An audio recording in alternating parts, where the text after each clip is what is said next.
पलटू साहेब की वाणी। साधु और संत। संतों ने विचार किया कि जो बड़ा हो उसकी पूजा की जाए। उन्होंने ज्ञान का दीपक लिया और उसके प्रकाश में 33 करोड़ देवताओं की अपनी ज्ञान दृष्टि से पहचान कर लिया और उन्हें निरर्थक समझकर उनका त्याग कर दिया।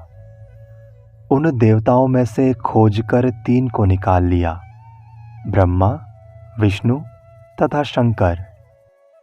उनमें भी ब्रह्मा और शंकर को रज तम गुण जानकर उन्हें भी छोड़ दिया। इसके बाद संतों ने हरि पर भी विचार किया कि ये भी सद्गुण युक्त भले हैं, परंतु गुण के भीतर ही हैं। किंतु आत्मलीन संत सभी गुणों त्रिगुणों से परे हैं। पलटू साहेब कहते हैं कि इसलिए प्रथम श्रेणी में संत हैं, ईश्वर तो दूसरे नंबर में है। अतएव संतों ने विचार किया कि आत्मलीन मनुष्य सर्वश्रेष्ठ और पूज्य है। विशेष वस्तुतः सारे देवता और ईश्वर मनुष्य के मन के खिलौने हैं। मनुष्य सर्वोच्च ज्ञान निधान है। मनुष्यों में जो भौतिक धरातल से ऊपर उठकर आत्मलीन है, वो सर्वोच्च पूज्य है। उसी की उपासना से कल्याण है। जैसे चंदन और चंद्रमा शीतल होते हैं, वैसे संत शीतल होते हैं। वे जगत जीवों के मन के ताप को अपने सत्योपदेश से शीतल करते हैं। मन की ज्वाला में जलते हुए जो मनुष्य संत के पास आता है, संत अपने मुख से मीठे वचन सुनाकर उसे शांत करते हैं। संत में धैर्य, क्षमा और शील स्वभाव होता है, जो वर्णन करके नहीं बताया जा सकता।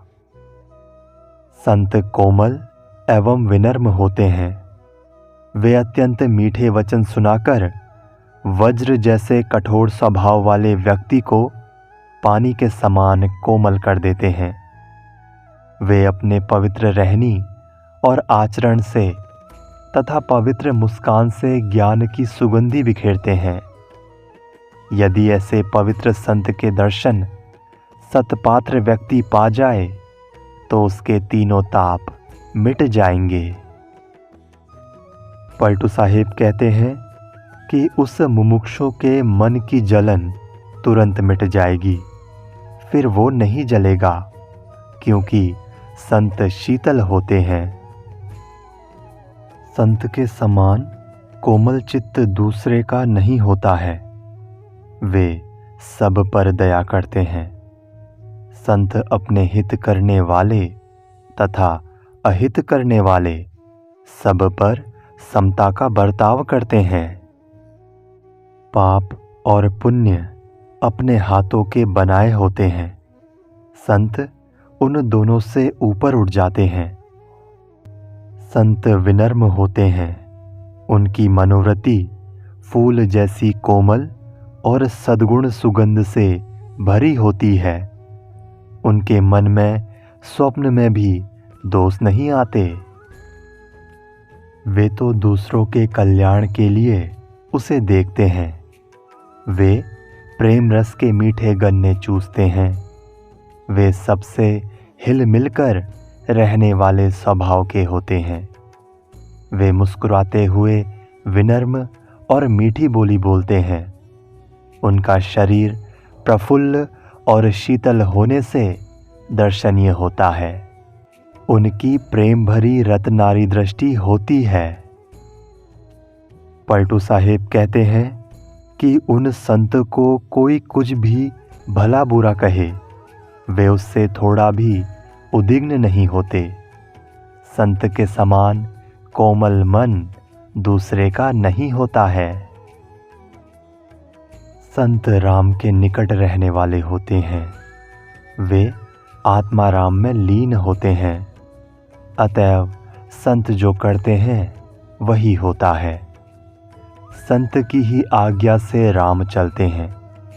संत जो आज्ञा देते हैं राम वही करते हैं। वे संत के विरुद्ध कुछ नहीं करते। राम के घर में सारा काम संत ही करते हैं।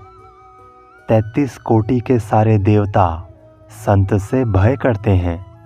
संत विषयासक्ति में पड़े दीनहीन जीवों को आत्मज्ञान के उपदेश देकर महान बना देते हैं और पर्वत के समान महान मोह बंधन को राई के समान तुच्छ कर देते हैं।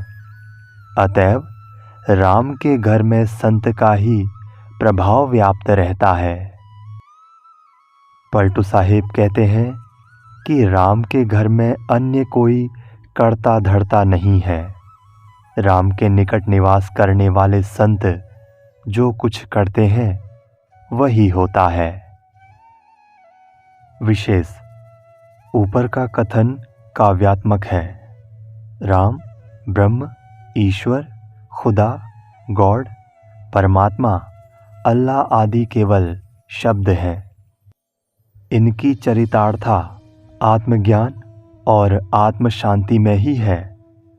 सब कुछ का ज्ञाता, बोद्धा और स्थापक चेतन आत्मा है।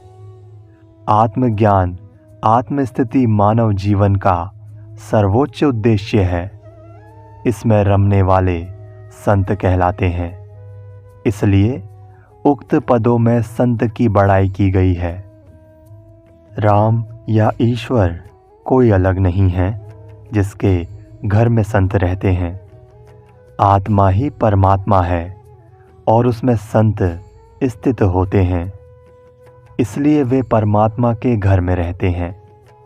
ईश्वर तथा 33 कोटि के देवता सब काल्पनिक हैं। कल्पना करने वाला मनुष्य है। जो मनुष्य अपने आप में लीन है वही संत है।